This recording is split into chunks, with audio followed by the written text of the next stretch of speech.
Most people wake up every morning to work for money, and they will do that for the rest of their lives. They trade time for a paycheck. They chase promotions. They fear bills. They pray for retirement. And somehow they're still broke. The rich, they don't work for money. They make money work for them. This isn't about working harder. It's about thinking differently. Because the moment you understand how money really works is the moment you stop being its slave and start becoming its master. Chapter 1. The rich don't work for money. Most people wake up for one reason. Money, they get up, they fight traffic, they sit in meetings, they answer emails, they watch the clock, all for money. And at the end of the month, it's gone. Bills, rent, car payment, credit cards, subscriptions, taxes. Then what? They go back to work. That is the rat race. Job, paycheck, bills, repeat. Job, paycheck, bills, repeat. If you work for money, you give it power over you. That's not an opinion. That's a law. When your survival depends on a paycheck, your employer owns your time. When your lifestyle depends on income, the bank owns your future. When your identity depends on your job title, the system owns your confidence. If you work for money, you give it power over you. The poor and the middle class work for security. The rich work for assets. That's the difference. Security sounds responsible. It sounds mature. It sounds safe. But security is often just fear in disguise. Fear of not having enough. Fear of losing status. Fear of missing a payment. Fear of what people will think. And fear is expensive. Fear keeps you in jobs you hate. Fear keeps you from investing. Fear keeps you small. Then there's desire. Desire for a bigger house, a newer car, a better phone, a more impressive vacation. Fear says, don't lose what you have. Desire says, get more. And between fear and desire, you are controlled. That's the trap. You get a raise, you feel powerful, you celebrate. Then what happens? You upgrade, better apartment, new car lease, nicer clothes, more dining out. Your income rises, your expenses rise faster. Now you need the job even more. If you work for money, you give it power over you. The rich understand something different. They don't chase income. They chase assets. What's an asset? Something that puts money in your pocket, not something that impresses your neighbors, not something that makes you feel successful, something that pays you. Rental property, dividend stocks, a business, intellectual property, royalties, equity, assets generate cash flow. Cash flow creates options. Options create freedom. That's the game. Let me give you a real-world scenario. Two employees work at the same company, same department, same role, same salary. They both get a $10,000 raise.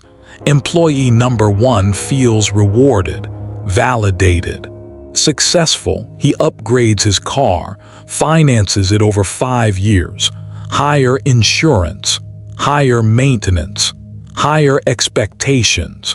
The raise is gone before it hits his bank account. Now he needs overtime to maintain the lifestyle. Same job, more stress, no freedom. Employee number two also feels excited, but instead of upgrading his lifestyle, he buys an asset. Maybe it's shares in an index fund. Maybe it's a small rental property with leverage. Maybe it's starting a small online business. He keeps his expenses stable. He increases his asset column. 1 year later, that asset begins generating income. Not huge, but consistent. That income buys another asset. 5 years later, Employee number 1 is still working for his car. Employee number 2 has cash flow covering part of his living expenses. Same income, different mindset, different future. You have a choice. Every dollar that enters your life asks you a question. Will you spend me or invest me? Most people spend first. The rich invest first. It's not about income. It's about discipline. It's not about luck. It's about allocation. It's not about how much you make. It's about what you keep and what you multiply. You don't need their permission to build assets. You don't need to quit your job tomorrow. You don't need to become a millionaire overnight. You need to shift your purpose. Instead of saying, I work to earn money, you say, I work to acquire assets. That's the key. Your job is not your identity. Your job is your funding source. Your paycheck is a tool. Use it. Stop using it to impress people. Stop using it to escape boredom. Stop using it to soothe emotions. Use it to buy freedom. If you work for money, you give it power over you. But if money works for you, you take the power back. Understand this clearly. Money is emotional for most people. They panic when markets drop. They celebrate when bonuses hit. They fear investing. They crave consumption. Emotional decisions create financial chains. The rich remove emotion. They replace it with systems, automatic investing, budget discipline, asset acquisition plans, long-term thinking. They don't ask, can I afford this? They ask, will this make me money? That's a different question. And different questions create different lives. The rat race survives on unconscious behavior. Wake up, earn, spend, repeat. To escape it, you must become conscious. Track your expenses, study assets, learn basic accounting, understand cash flow. Financial intelligence is not optional, it's survival. Schools teach you to work for money. They train you to be employable. They don't teach you how to own. That's why you must educate yourself. Read financial statements. Listen to investors. Analyze deals. Start small. You have a choice. Stay comfortable or build capacity. Stay employed only or become employed and invested. Stay dependent or become free. Freedom is not given, it's built. One asset at a time. This chapter is not telling you to hate your job, it's telling you to stop worshiping it. Your employer will replace you. Your title will fade. Your paycheck will fluctuate. But assets can outlive you. If you work for money, you give it power over you. Say it again. If you work for money, you give it power over you. The goal is simple. Work to acquire assets. Acquire assets to generate cash flow. Use cash flow to buy freedom. That is the new mission. You are not here just to pay bills. You are here to build ownership. You are here to shift from consumer to investor. You are here to change the game. You understand the trap now. You see the rat race. You recognize fear and desire pulling the strings. Good. Awareness is step one. But awareness without action changes nothing. Now that you understand why the rich don't work for money, it's time to understand what they actually work for. Chapter 2, it's not about income. It's about assets. Most people think wealth is about income. It's not. They think, if I just made more money, my problems would disappear. They're wrong. More income does not create wealth. Assets create wealth. That's the key. You can make $50,000 a year and become wealthy. You can make $500,000 a year and stay broke. The difference is not income. It's assets. So let's make this painfully simple. Assets put money in your pocket. Liabilities take money out of your pocket. Say it again. Assets put money in your pocket. Liabilities take money out of your pocket. If it pays you, it's an asset. If you pay it, it's a liability. No emotion. No ego, no excuses, just cash flow. Most people complicate this. They use fancy words. They hide behind financial jargon, but money is simple. Money flows in. Money flows out. If more flows in than flows out from assets, you win. If more flows out than flows in from liabilities, you lose. You have a choice. Now here's where people get uncomfortable. Your house is not automatically an asset. I know, that hurts. You were told it's the American dream. You were told it's an investment. You were told it always goes up in value. But answer this honestly. Does your house put money in your pocket every month? Or does it take money out? Mortgage, property taxes, insurance, maintenance, repairs, money out every single month. That's a liability. But it's appreciating. Maybe. But appreciation is speculation. Cash flow is fact. It's not about potential, it's about discipline. If your primary residence does not generate income, it is not an asset by definition. Assets put money in your pocket. Liabilities take money out. That's the key. Cars, liabilities. The moment you drive it off the lot, it drops in value. It requires fuel, insurance, maintenance.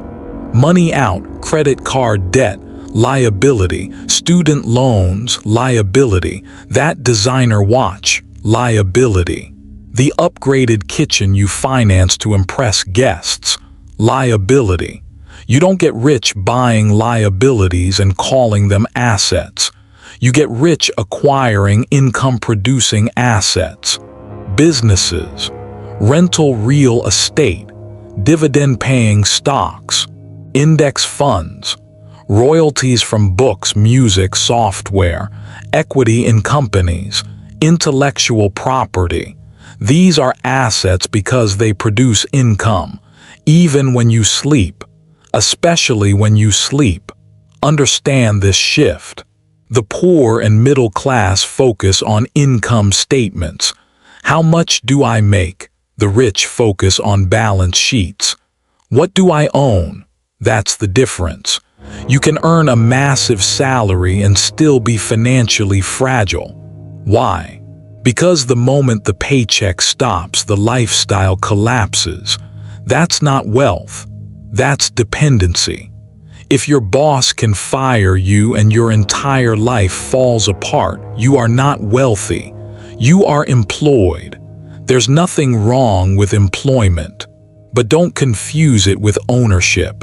You don't need their permission to build assets. You can start small. One share of a stock, one side business, one rental room, one digital product. Small assets grow, but you must build the habit. It's not about income, it's about discipline. Let me give you a clear comparison. Person A earns $120,000 per year. Big house, luxury car, private school tuition, vacations on credit. Every dollar goes out as fast as it comes in. Net worth, almost zero. Person B earns $60,000 per year. Modest apartment, used car, controlled expenses. Every month they buy dividend stocks. They invest in a small online business. They reinvest profits. 10 years later, person A still needs a paycheck. Person B has assets generating consistent income. Same country, different strategy, different outcome. It's not about income, it's about assets. You have a choice. Every time you receive money, you choose asset or liability, freedom or image, cash flow or consumption. That new gadget you want, will it pay you? That bigger apartment, will it generate income? That expensive vacation on credit, will it produce future returns? If the answer is no, it's a liability.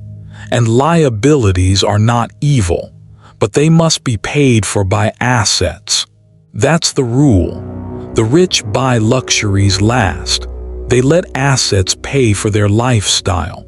You buy the car after the business pays you. You buy the house upgrade after the investments cover it. You reward yourself from cash flow, not from salary. That's the discipline. It's not about deprivation, it's about order. Assets first, luxuries second. Most people reverse it. Luxuries first, assets never. Then they say, I can't afford to invest. No, you chose not to. You have a choice. Here's your practical transformation plan. Step 1, track your cash flow. For 30 days, write down everything. What puts money in your pocket? What takes money out? No guessing, no rounding, no denial. Step 2, build an asset column. Open a brokerage account. Research a simple index fund. Learn about rates. Study small business models. You don't need perfection, you need action. Step 3, pay yourself first. Before you upgrade anything, buy an asset. Before you celebrate, invest. Before you consume, acquire. That's the key. And stop saying, when I make more, I'll invest. No, invest first. Even if it's small, even if it's uncomfortable. Discipline creates capacity. Capacity creates freedom. Freedom creates wealth. Remember, assets put money in your pocket. Liabilities take money out. Burn that into your mind. Because once you see money this way, you cannot unsee it. You walk into a store differently. You look at purchases differently. You analyze opportunities differently. You stop being impressed by income. You start being impressed by ownership. And ownership is power. If you work for money, you survive. If you own assets, you scale. Income pays the bills. Assets build the future. So stop obsessing over raises. Start obsessing over returns. Stop asking for promotions. Start acquiring ownership. It's not about how much you make. It's about how much works for you. You mastered the understanding that working for money gives it power over you. Now you understand the tool that takes the power back. Assets. But knowing what an asset is only the beginning. Because the next mistake most people make is building someone else's dream while ignoring their own. You've learned to separate assets from liabilities. Now it's time to turn inward. Now it's time to build your own engine. The poor chase paychecks. The middle class chase promotions. The rich chase assets. They think differently. They act differently. They play a different game. Build your asset column. Control your cash flow.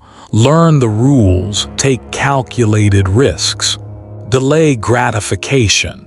Move from employee to owner. No one is coming to save you. No raise will rescue you. No government will retire you wealthy. The only thing standing between you and financial freedom is your decision to think differently and act boldly.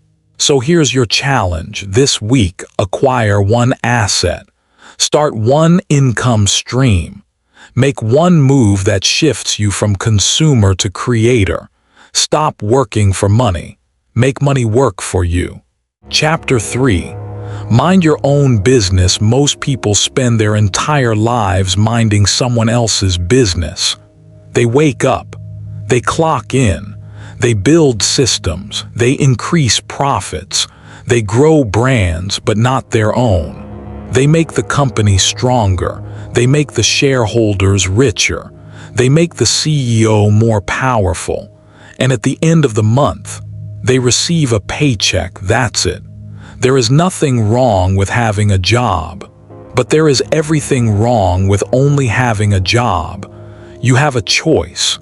You can spend your life building someone else's dream, or you can use your job to fund your own. That's the key. The rich understand this early. They don't despise employment. They leverage it.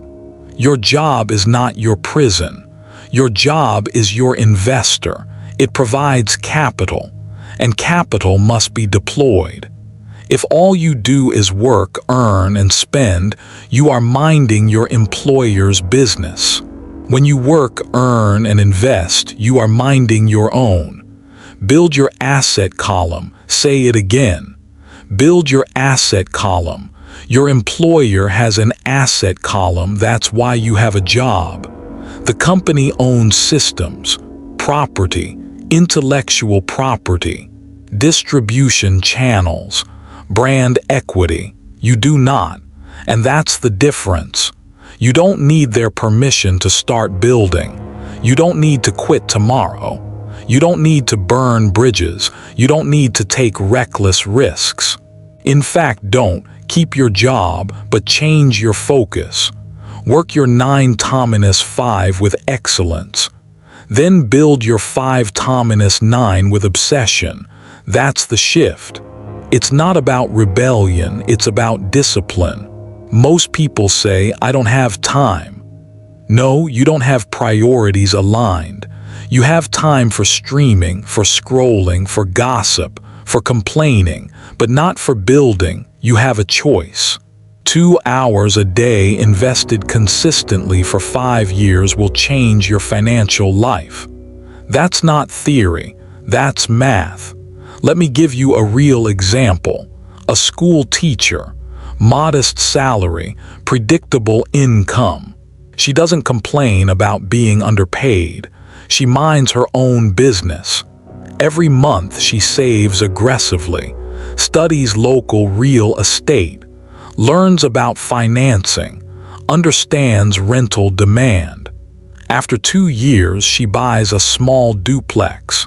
She lives in one unit, rents the other. The tenant pays most of the mortgage. That's an asset. 5 years later, she buys another. 10 years later, she has multiple properties generating cash flow. She is still a teacher, but now she is also an owner, employee and investor, security and freedom. Build your asset column. Another example, an engineer, high salary, long hours, stable career. Instead of upgrading his lifestyle with every raise, he builds an online business, nights and weekends. He studies digital marketing, creates educational content, builds an audience. It grows slowly, painfully slow at first. No applause, no validation, but he stays disciplined. It's not about excitement, it's about consistency. 3 years later, the online business generates steady income. 5 years later, it rivals his salary. Now he has options. He doesn't need his job, he chooses it. That's power. Employee becomes owner. You have a choice. Most people say, I'm too tired after work. Of course you are. You've trained yourself to give your best energy to your employer and your leftovers to your future. Reverse it. Protect your energy. Work efficiently. Avoid drama. Avoid office politics. Avoid emotional exhaustion. Save your ambition for your assets. Build your asset column. Here's the practical framework. Step 1. Define your asset path. Real estate, stocks, digital business, consulting, franchises. Choose one, not 10. 1, that's the key. Step 2. Schedule it. 2 hours per day. Non-negotiable, no excuses, no distractions. Treat it like a second job because it is. Step 3. Reinvest everything. Early profits are not for lifestyle upgrades. They are for expansion. More inventory, more marketing, another property, more shares. Compound growth requires restraint. It's not about speed. It's about discipline. And stop announcing your plans. You don't need their permission. You don't need applause. In fact, most people will discourage you. They will say it's risky, unrealistic, greedy. They are projecting their fear. You are building freedom. There's a deeper truth here. When you only work for someone else, your identity becomes tied to your title. I am a manager. I am a technician. I am a nurse. But when you build assets, your identity shifts. I am an owner. That changes how you think. Owners look for opportunity. Owners analyze numbers. Owners think long-term. Employees think about performance reviews. Again, nothing wrong with being an employee, but don't stop there. Build your asset column. Remember this. Your job is your seed capital source. Treat it that way. Cut unnecessary expenses. Avoid lifestyle inflation. Channel excess income into ownership. Every dollar has a mission. If you don't assign it one, it will disappear. You have a choice. Spend your evenings consuming or spend them creating. Spend your weekends escaping or spend them building. It's not about talent, it's about discipline. It's not about genius ideas, it's about consistent execution. And don't fall into the trap of quitting too early. Some people get inspired. They hate their job, they quit impulsively. Now they have pressure, no capital, no stability. Desperation kills strategy. Stay employed while you build. Stable income reduces emotional decisions. Emotional decisions destroy wealth. Calm, calculated action builds it. Build your asset column. Until your assets can cover your expenses, you are still dependent. Once they do, you are free. Freedom is when your living expenses are paid by assets, not labor. That is the target, not fame, not titles, not status. Cash flow from assets. When your assets grow, your confidence grows. When your confidence grows, your opportunities multiply. And suddenly, you're not asking for raises. You're negotiating from strength. You're not begging for security. You've created it. That's what it means to mind your own business. You still work, but you work with purpose. You still earn, but you allocate strategically. You still show up, but you are building something that belongs to you. Build your asset column. Because in the end, your employer's business will never retire you wealthy. Only your assets will. You've learned that income alone is not wealth. You've learned that assets create freedom. Now you understand where those assets must come from you, from your discipline after hours, from your refusal to stay dependent. But there's another layer most people ignore. Even when they build assets, they lose power because they don't understand the system they operate in. You're building your business. Now it's time to understand the rules of the larger game. Chapter 4. The tax game is rigged. Learn the rules. Let's tell the truth. The system is not neutral. It rewards certain behaviors. It punishes others. If you are an employee, you get paid and then you get taxed. Before you see the money, before you invest it, before you spend it. Taxed first. If you are a business owner or investor, you earn, you spend on legitimate expenses, and then you are taxed on what remains. Taxed last. That difference changes everything. This is not about politics, it's about structure. Employees earn income. Employers and investors control income. Control is power. You have a choice. You can complain about taxes, or you can learn the rules. That's the key. Most people say the rich don't pay taxes. Wrong. The rich pay taxes, but they pay strategically. They understand deductions, depreciation, corporate structures, capital gains, cash flow timing. They don't evade taxes. They understand taxes. There's a difference. Financial intelligence beats financial effort. You can work twice as hard as a business owner and still take home less. Why? Because the system incentivizes ownership. Let's break this down simply. You, as an employee, earn $100,000. Taxes come out automatically. Maybe you're left with $70,000. Then you pay your mortgage, your car payment, your groceries, your insurance. Money goes out.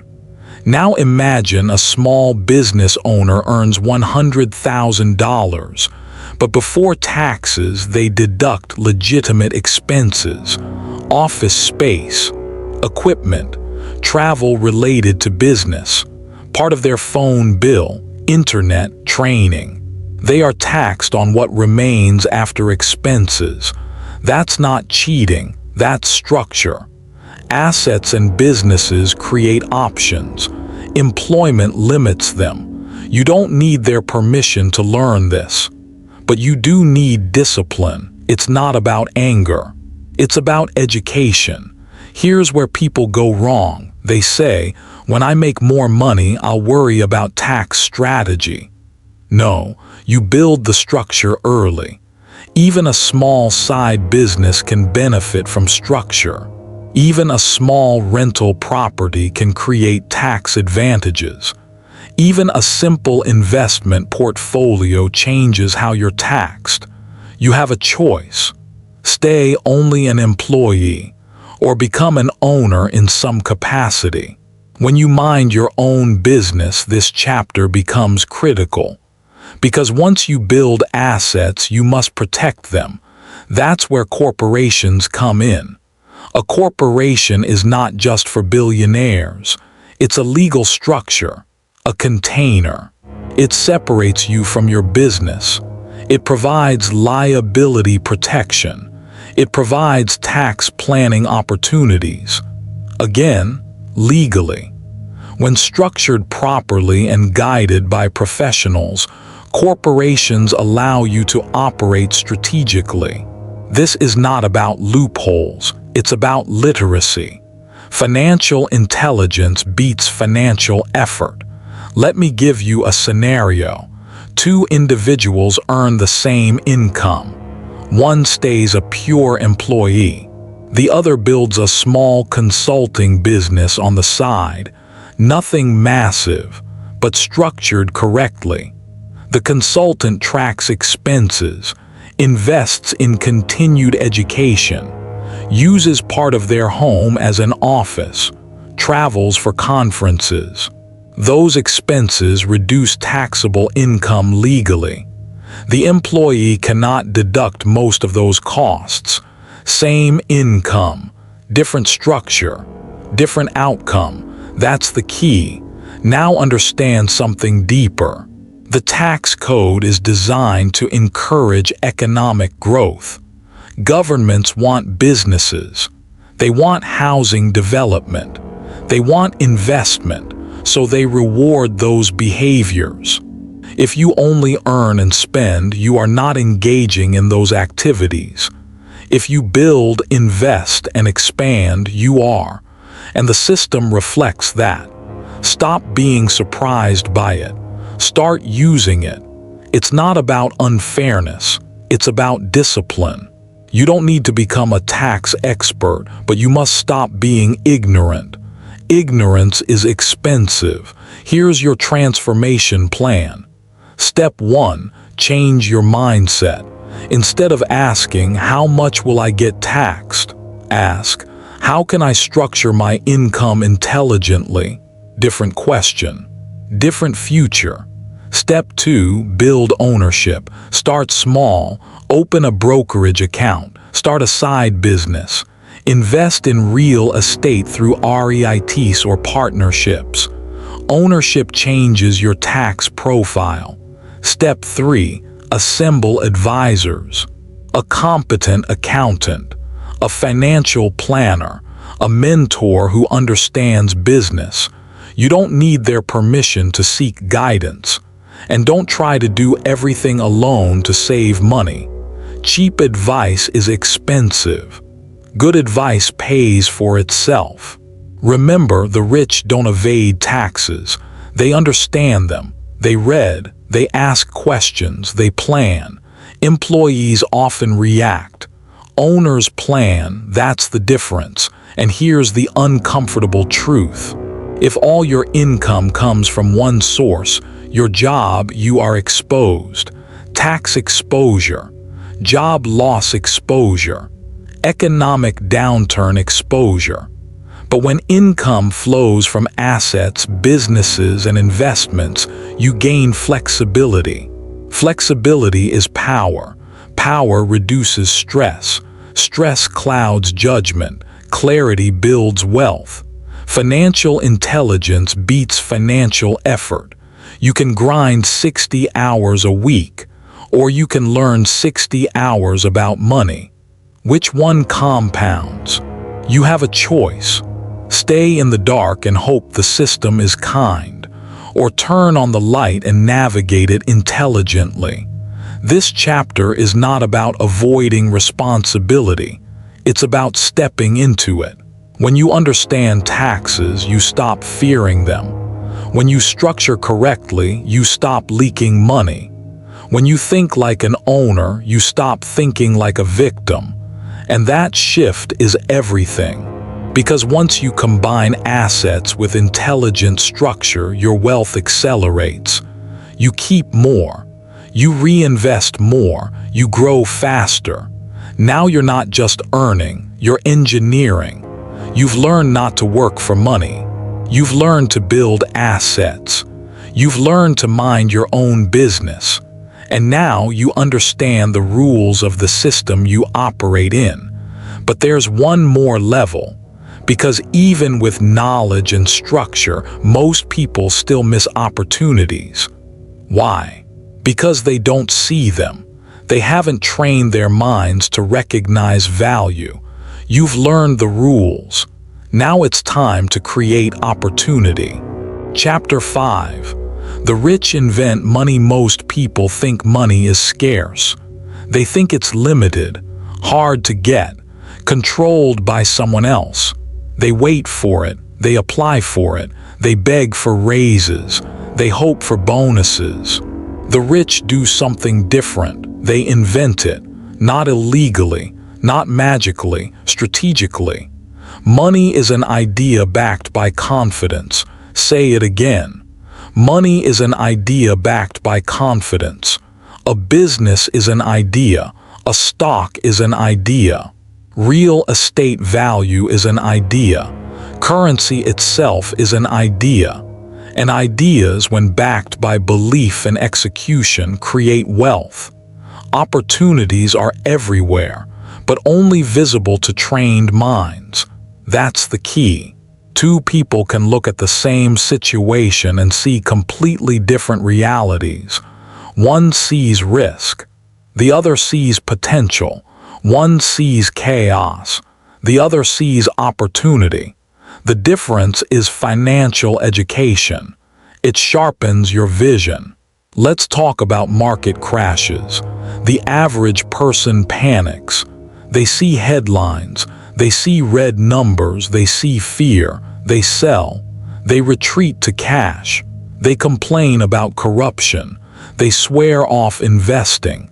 But the financially educated investor, they see discounts. They see assets temporarily marked down. They see long-term value at short-term prices. Same event, different response. You have a choice. React emotionally or respond intelligently. It's not about fear. It's about discipline. Money is an idea backed by confidence. When confidence disappears, prices fall. When confidence returns, prices rise. If you understand this, volatility becomes opportunity. If you don't, volatility becomes trauma. This is why financial education matters. Not so you can predict the future, but so you can interpret the present. Let me give you another example. A vacant property in a struggling neighborhood. Most people drive past it and think, that's risky. An educated investor asks, what's the purchase price? What's the rental demand? What's the renovation cost? What's the projected cash flow? They run numbers. Numbers remove emotion. Emotion destroys wealth. It's not about guessing. It's about analyzing. Creativity plus courage equals wealth. Write that down. Creativity plus courage equals wealth. Creativity sees what others ignore. Courage acts while others hesitate. Together, they invent money. Look at entrepreneurs. They don't wait for jobs to appear. They create value. They see problems. They design solutions. They package ideas. They sell outcomes. And money flows. Money is an idea backed by confidence. If people believe your solution has value, they exchange money for it. That's business. But here's the truth. Most people kill their ideas before the market ever does. They say, what if it fails? What if I lose money? What will people think? Fear suffocates creativity. You have a choice. Protect your ego or build your future.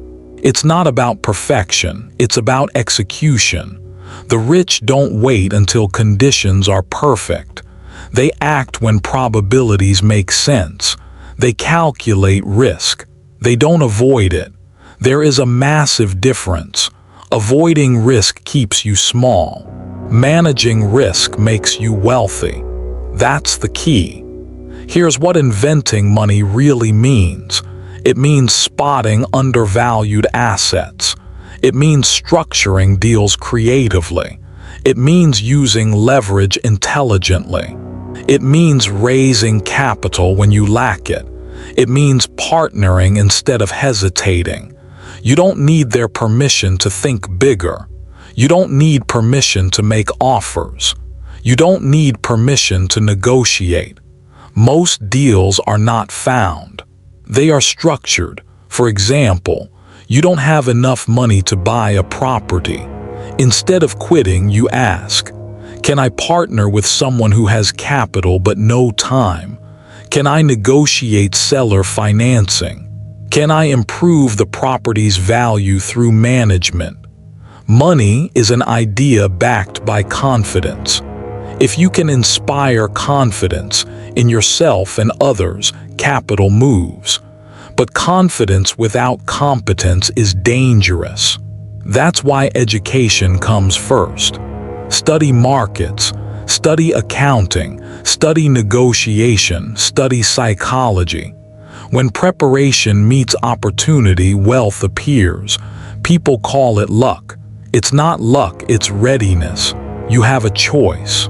Consume entertainment or consume knowledge, scroll endlessly or study intentionally. One path numbs you, the other sharpens you. And sharp minds see money where others see problems. During economic downturns, businesses close. Assets drop in price. Unemployment rises. The majority contracts, but a minority expands. They buy businesses at discounts. They acquire properties below value. They invest when others retreat. Why? Because they understand cycles. They know markets move in waves. They don't panic at low tide. They prepare for high tide. Creativity plus courage equals wealth. But courage does not mean recklessness. It means informed action. It means doing the math. It means building reserves. It means diversifying intelligently. It means staying calm when others scream. Money is an idea backed by confidence. If you lose confidence in yourself, you stop acting. If you build competence, confidence follows. So build competence. Here's your transformation plan. First, train your eyes. Every day ask, where is value being overlooked? In your industry, in your city, in emerging technologies, in shifting consumer habits. Second, train your mind. Read financial news critically. Study past market crashes. Analyze successful businesses. Patterns repeat. Third, take small calculated action. Make one investment. Launch one small offer. Negotiate one deal. Action builds clarity. Clarity builds confidence. Confidence builds wealth. You don't need millions to start. You need awareness. You need discipline. You need the willingness to see differently. Most people wait for permission. From bosses, from banks, from family. You don't need their permission. You need preparation. Because once you understand that money is created through ideas, you stop chasing it. You start generating it. You stop asking, how can I earn more? You start asking, what value can I create? That shift is everything. You are no longer a worker waiting to be paid. You are a creator designing income. That is how the rich invent money. You've learned to stop working for money. You've learned to build assets. You've learned to mind your own business. You've learned the rules of the system. Now you understand that opportunity is everywhere if you can see it. But vision alone is not enough. Because the ultimate asset is not property. It's not stocks. It's not businesses. It's you. Your skills, your capabilities, your adaptability. You've learned to see opportunity. Now it's time to increase your earning power at the source. Chapter 6. Work to learn, not to earn. Most people choose jobs for one reason: the paycheck. How much does it pay? What are the benefits? How fast can I get promoted? Wrong questions. The better question is this: what will this teach me? That's the key. If you only work to earn, you stay dependent. If you work to learn, you build power. Skills are assets. And unlike stocks or real estate, no one can take them from you. Markets crash. Companies fail. Industries collapse, but skills travel. You have a choice: chase money or chase mastery. It's not about income, it's about capability. The rich understand this early. They focus on acquiring high-income skills: sales, marketing, communication, leadership, negotiation, accounting, investing. Notice something. These are not narrow technical skills. They are transferable. That's why they matter. Let me be direct. If you cannot sell, you will struggle financially. Because selling is not manipulation. It is communication. It is influence. It is the ability to transfer belief. Money flows to those who can move people. That's the key. Many highly educated professionals struggle financially because they lack this one skill. They are brilliant, but invisible. They cannot communicate value. They cannot negotiate compensation. They cannot persuade investors. And so they stay capped. You don't need their permission to learn sales. Read books, take courses, practice daily. Every conversation is training. Now let's talk about specialization. The world tells you to specialize. Become the best at one thing. There is truth in that, but there is also danger. Extreme specialization can trap you. If your entire identity is built around one technical skill, what happens when technology replaces it? What happens when the industry shrinks? What happens when the company downsizes? You are exposed. It's not about talent, it's about adaptability. Broad financial intelligence sets you free. Understand accounting. You don't need to be a CPA, but you must read a financial statement. Understand cash flow, assets versus liabilities, revenue versus profit. If you can read numbers, you can see reality. If you can't, you are guessing. Guessing is expensive. Now let me give you a comparison. A highly paid technician, brilliant at his craft, makes $150,000 a year, but he only knows one thing, his technical role. The company restructures. Outsourcing begins. He's laid off. Suddenly, his income stops. He struggles because his skill set is narrow. Now compare that to a lower-paid salesperson. She earns $70,000 a year, but she understands marketing. She understands client psychology. She builds a network. She studies business models. On the side, she starts consulting. Then she launches her own service. Within 5 years, she surpasses her old salary. Skills over salary. Capability over comfort. You have a choice. Stay comfortable in one lane or expand your range. It's not about working more hours. It's about learning higher value skills. Here's a hard truth. If your income stops when you stop working, you are paid for labor. If your income grows because of systems you built, you are paid for value. And value comes from skill combinations. Sales plus product knowledge, marketing plus communication, accounting plus investing, technology plus leadership. Skill stacking creates leverage. That's the key. So how do you apply this? First, audit your current skill set. Ask yourself, can I sell? Can I negotiate? Can I read financial statements? Can I manage people? Can I build systems? If the answer is no to most of these, you know where to focus. Second, shift your job strategy. Instead of asking, where can I earn more right now? Ask, where can I learn the most valuable skills? Sometimes that means lateral moves. Sometimes that means short-term pay cuts. That scares people. But remember, it's not about immediate income. It's about long-term leverage. You have a choice. Optimize for today or optimize for the next 20 years. Third, practice publicly. Join groups. Pitch ideas. Lead meetings. Start small projects. Confidence is built through repetition. Repetition builds competence. Competence builds income. And stop saying, that's not my job. If there's an opportunity to learn, take it. Volunteer for presentations. Ask to sit in on budget meetings. Study how deals are structured.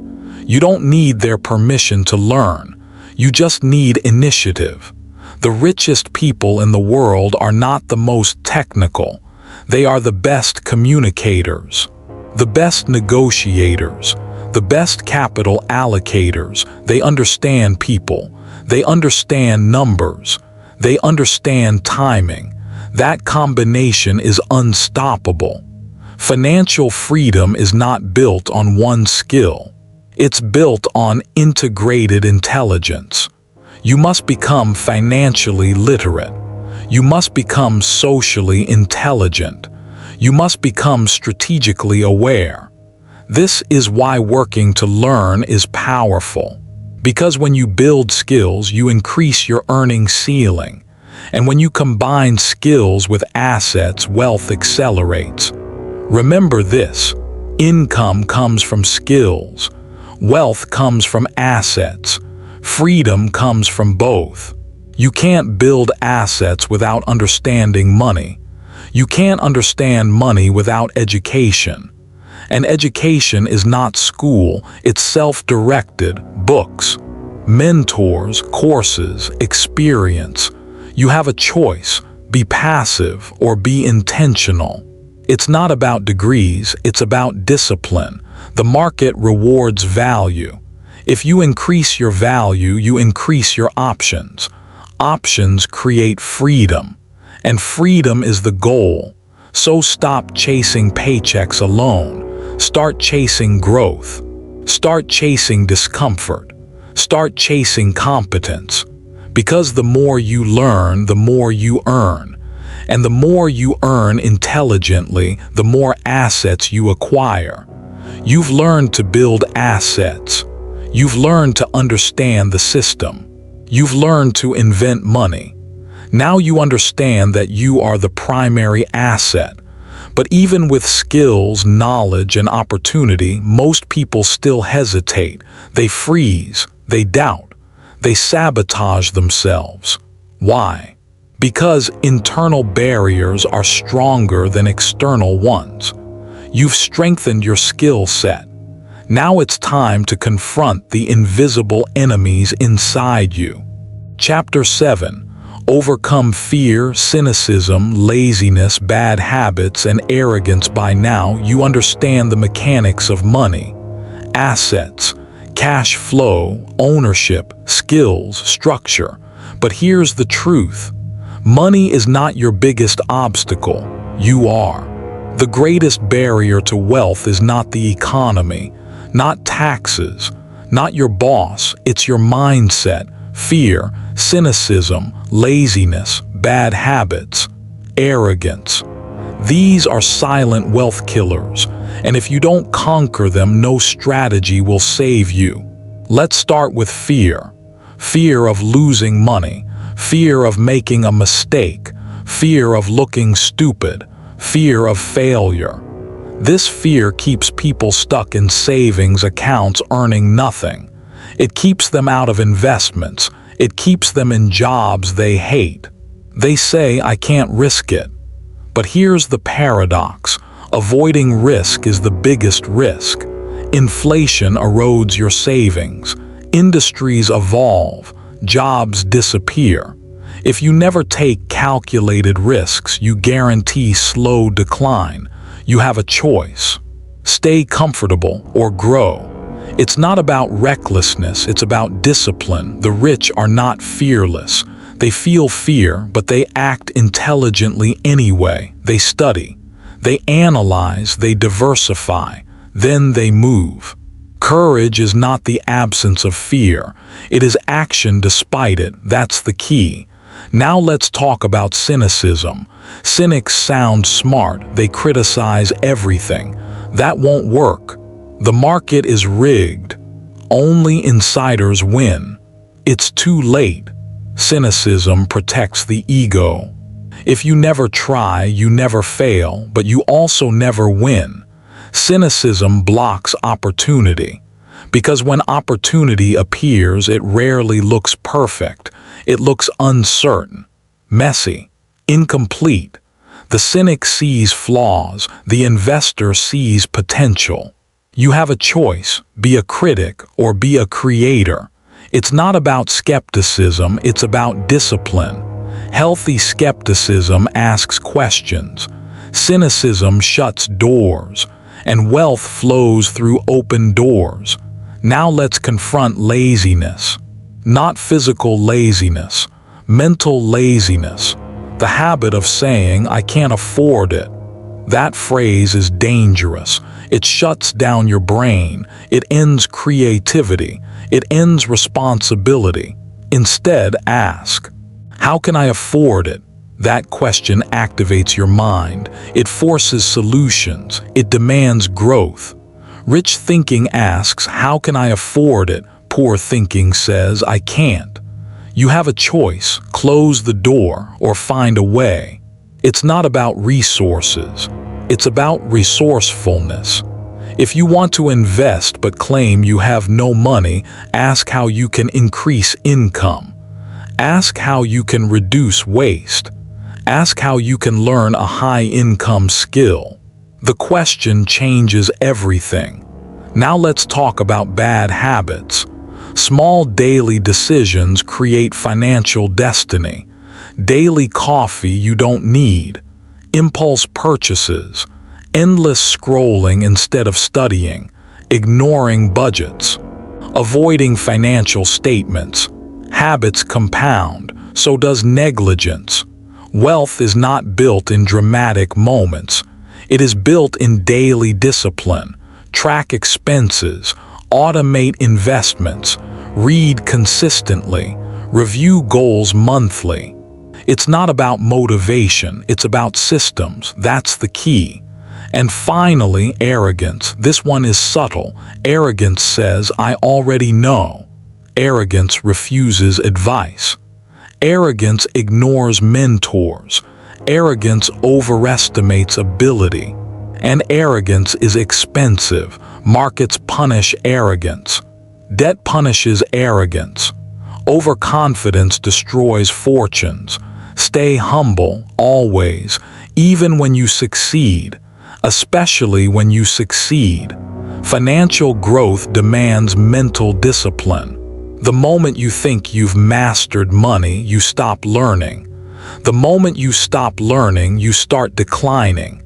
You don't need their permission to stay a student. Read more. Ask better questions. Surround yourself with people who challenge you. Now let's combine all 5 enemies. Fear stops action. Cynicism blocks vision. Laziness kills creativity. Bad habits drain momentum. Arrogance prevents growth. If you defeat these, you become unstoppable. And defeating them is a daily practice, not a one-time decision. You wake up and choose courage. You wake up and choose optimism. You wake up and choose discipline. You wake up and choose humility. You have a choice every day. Here's your practical framework. When fear appears, reduce risk through education.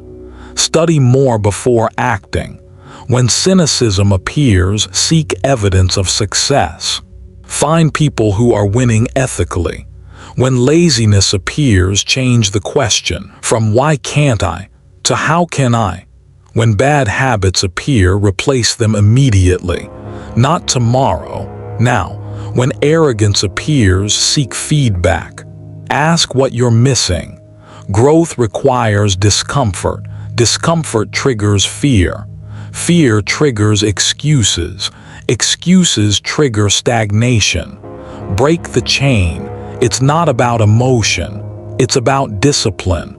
Wealth is a mental game before it's a financial one. If your mindset is weak, money amplifies your weaknesses.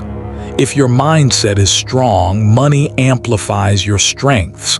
So build mental strength first. Remember, avoiding risk is the biggest risk. How can I afford it? Is a power question. Humility protects wealth. Discipline builds it. You are not a victim of the system. You are a participant, and participants can improve.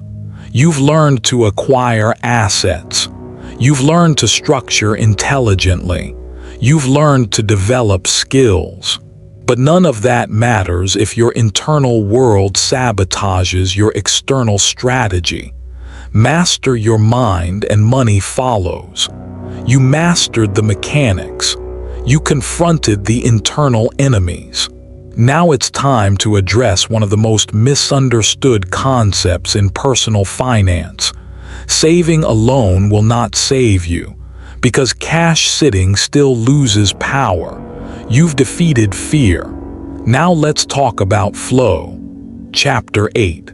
Stop saving money, start building cash flow. From the time you were a child, you were told one thing. Save your money, put it in the bank.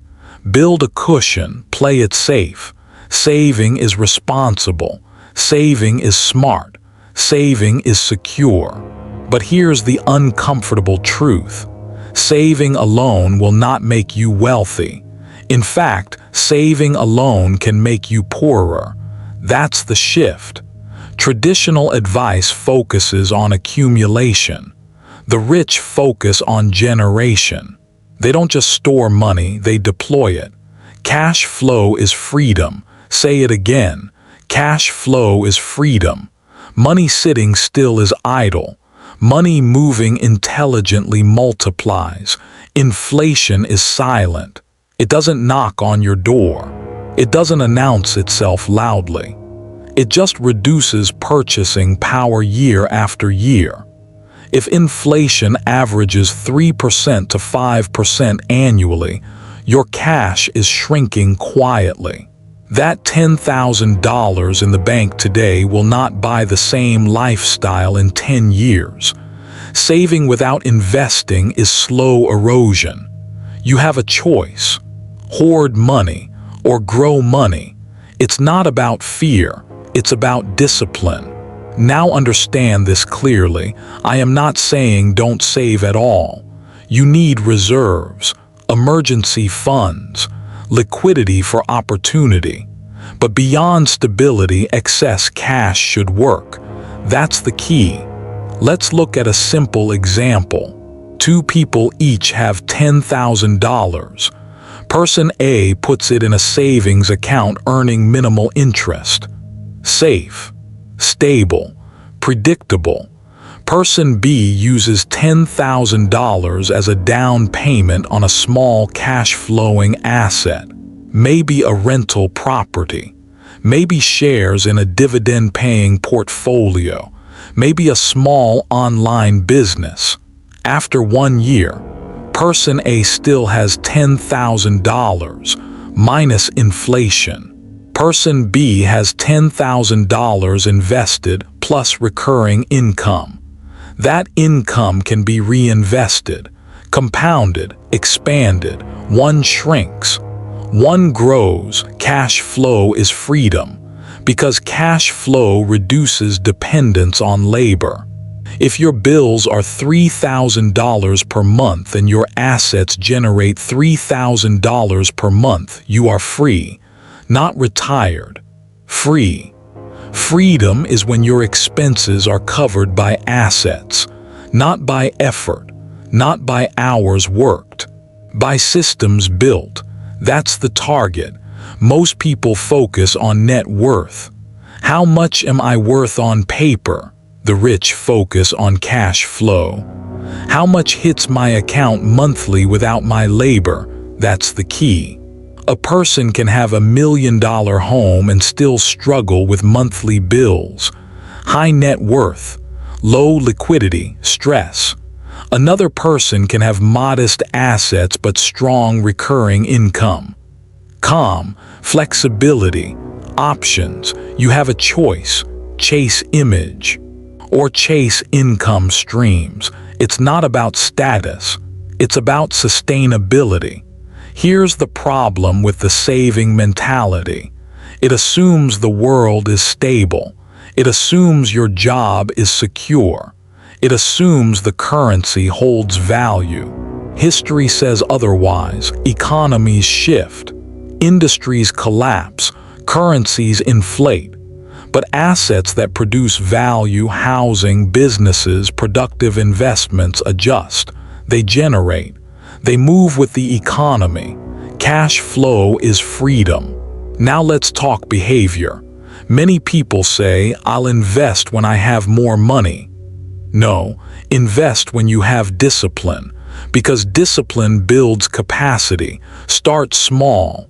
Automate investments monthly, even if it's modest. Consistency beats intensity. You don't need their permission to start investing. You need commitment. Shift your mindset from saving to allocating. Instead of asking, "How much can I store?" ask, "How much can I deploy?" Money is a tool. Tools are meant to be used. If a hammer sits in a drawer forever, it builds nothing. If money sits in an account forever, it builds nothing. Now let's address fear again. What if I lose it? Loss is part of growth. But educated investing reduces unnecessary risk. Diversify, research, understand cash flow projections, consult professionals when necessary. It's not about recklessness, it's about discipline. Remember, cash flow is freedom. If your lifestyle depends entirely on your energy, you are one injury, one layoff, one crisis away from stress. If your lifestyle is supported by assets, you gain resilience. Resilience builds confidence. Confidence builds boldness. Boldness builds wealth. Let's get practical. Step 1. Calculate your monthly expenses. Know the number, not guessing, exact. Step 2. Set a cash flow target. If your expenses are $4,000 monthly, your first target is $500 in recurring passive income. Then $1,000. Then $2,000. Break it into milestones. Step 3. Acquire income-producing assets intentionally.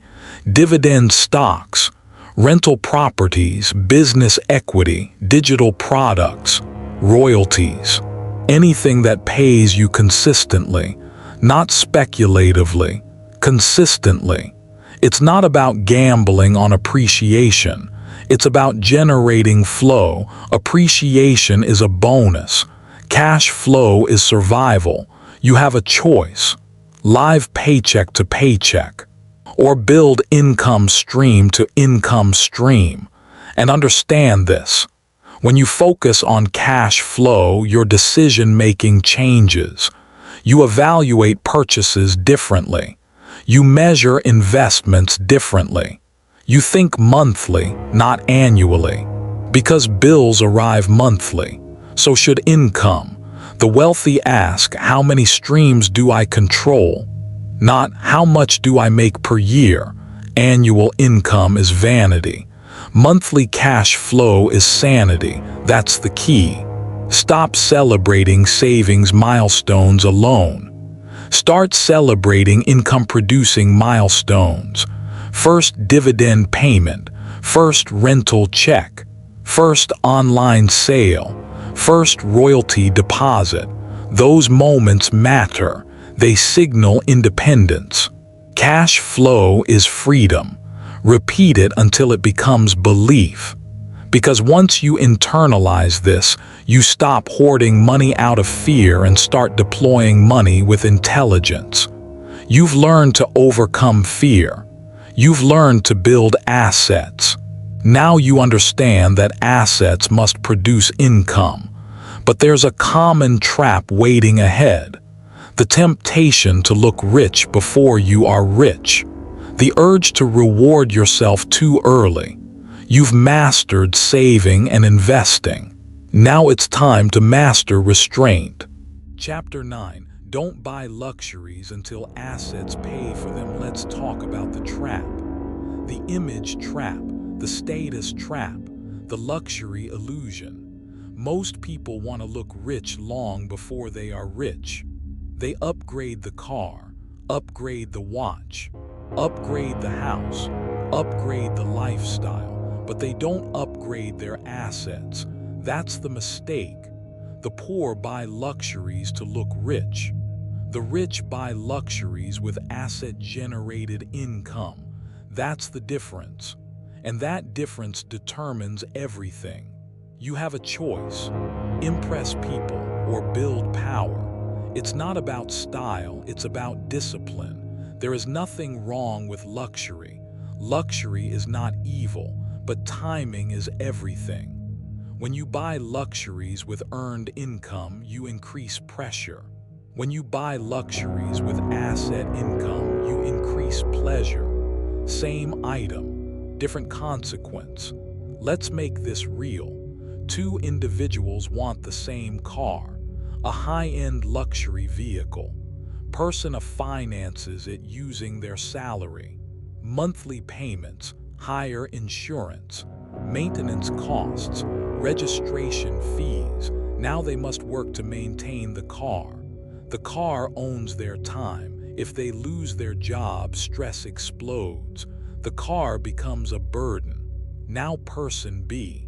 They also want the same car. But instead of financing it immediately, they invest in a rental property. That property produces monthly cash flow. After expenses, it generates enough to cover the car payment. Now the asset pays for the luxury. Same car, different financial reality. One creates pressure. One creates freedom. That's the key. Luxuries should be rewards from assets, not obligations from salaries. Delayed gratification is power. Say it again. Delayed gratification is power. Most people fail financially because they want results before discipline. They want comfort before sacrifice. They want recognition before ownership. But wealth requires patience. Discipline builds empires, and discipline often looks boring. Driving a modest car, living below your means, reinvesting profits, saying no to impulse. It's not flashy, but it works. You have a choice: short-term dopamine or long-term dominance. It's not about deprivation, it's about strategy. Here's the deeper psychology. Many people buy luxuries because they want validation. They want to feel successful. They want others to see their progress. But true wealth is quiet. True wealth doesn't beg for attention. True wealth builds behind the scenes. You don't need their permission to stay low-key. You don't need applause while you build, because applause does not pay bills. Assets do. Let's examine lifestyle inflation. You get a raise. Instead of investing it, you expand your expenses. Better apartment, new wardrobe, more dining out. Soon, your new income feels normal, and you need even more to feel successful again. That cycle never ends. It's not about income. It's about discipline. If every raise increases your liabilities, you will never escape the rat race. If every raise increases your asset column, freedom accelerates. That's the shift. Here's a practical rule. Before you buy a luxury item, ask one question: what asset will pay for this? If you can't answer that, wait. Waiting is strength. Waiting builds capacity. Waiting creates leverage. You have a choice. Buy now or build first. Let me be clear, this is not about living miserably. It's about sequencing. Assets first, luxuries second, cash flow first, consumption second, ownership first, image second. That's the order. Reverse the order and you build a fragile life. Follow the order and you build a powerful one. Consider this. A $5,000 vacation paid from credit creates debt. A $5,000 vacation paid from dividends creates joy. Same beach, different stress level. The wealthy enjoy luxuries more because they are not financed by anxiety. They are funded by systems. Systems create peace. Peace creates clarity. Clarity builds more wealth. Delayed gratification is power. And here's the secret. When you delay, you often end up buying better because your capacity increases. What felt like a stretch before becomes effortless later. That's discipline compounding. Now let's talk ego. Ego wants to display success. Wisdom wants to build it. Arrogance says, I deserve this now. Discipline says, earn it through assets. It's not about entitlement, it's about structure. When luxuries are financed by labor, you are one paycheck away from stress. When luxuries are financed by assets, you are insulated. Insulation is freedom. You have a choice. Live leveraged for appearance, or live leveraged for income. And here's a powerful exercise. List your top 3 desired luxuries: car, home upgrade, travel, whatever matters to you. Now calculate the monthly cost. Then calculate how much asset-generated income you would need to cover it. That number becomes your target. Now the luxury becomes motivation to build assets.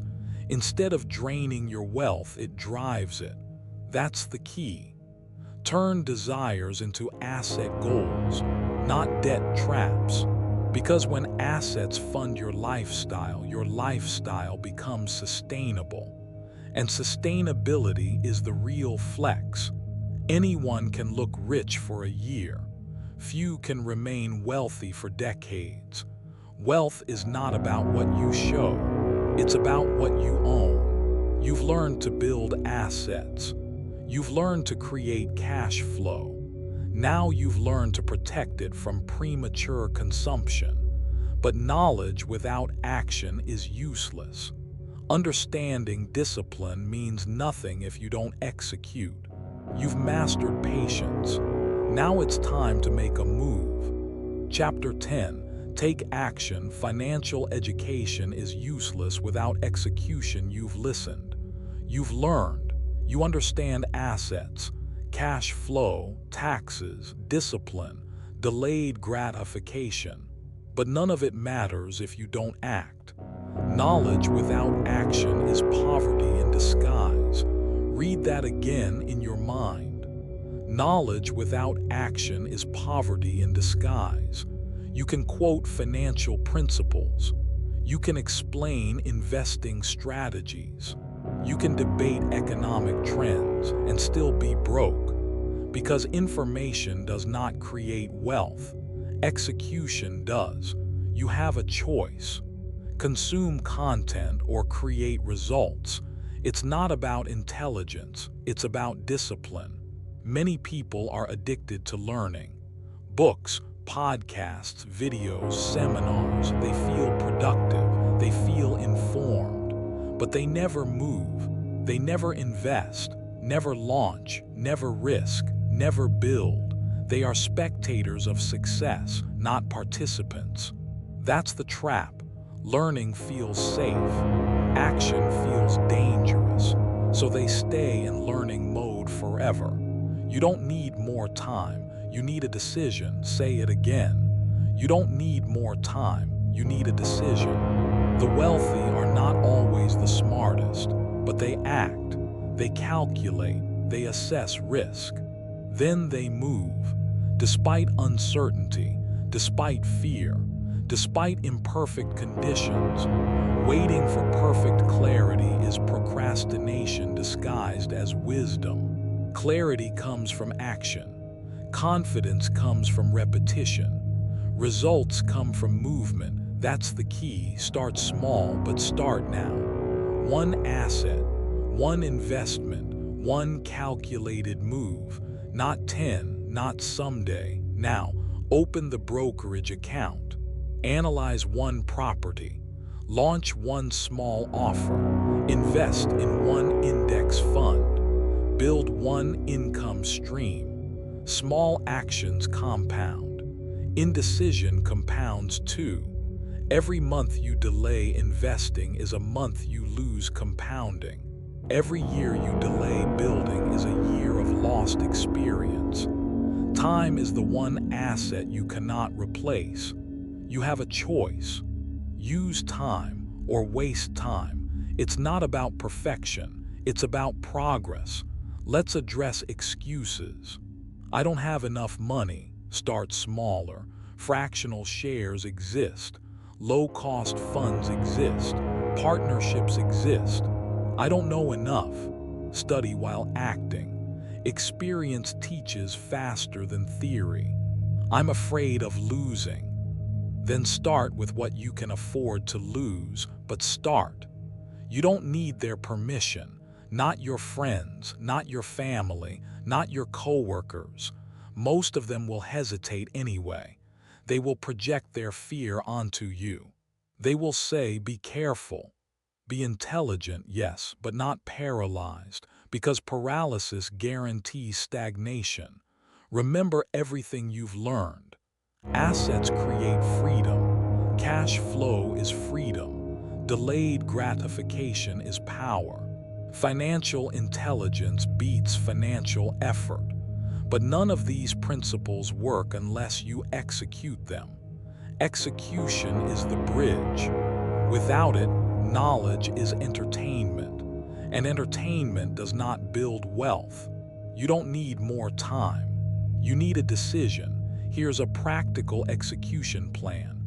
Step 1. Define your first move, not 5 moves. 1. Be specific. I will invest $500 in a diversified index fund this week. I will research 3 rental markets and analyze 1 property. I will register my side business and make my first offer. Specific action. Specific timeline. Step 2, set a deadline, no vague goals, no soon, a date, a commitment. Deadlines create pressure. Pressure creates performance. Step 3, take imperfect action. It will not be flawless. You will make mistakes. Good. Mistakes are tuition. Failure is feedback. Only inaction is fatal. You have a choice. Fear mistakes or use them. It's not about comfort, it's about growth. And understand this. Your first investment will feel small. Your first asset will feel insignificant. Your first return will feel underwhelming. That's normal. Do not chase excitement. Chase consistency. Wealth is built quietly, boringly, predictably. One disciplined move at a time. You don't need to impress anyone. You need to build momentum. Momentum changes identity. When you invest once, you become an investor. When you build once, you become a builder. When you negotiate once, you become an owner. Identity shifts through action, not intention. And once your identity changes, your behavior aligns. You begin thinking long-term. You begin analyzing opportunities differently. You begin protecting your time. That's when the game changes. But it starts with a decision. Right now, not tomorrow, not next year. You don't need more time. You need a decision. And here's the final truth. No one is coming to save you. No company will guarantee your future.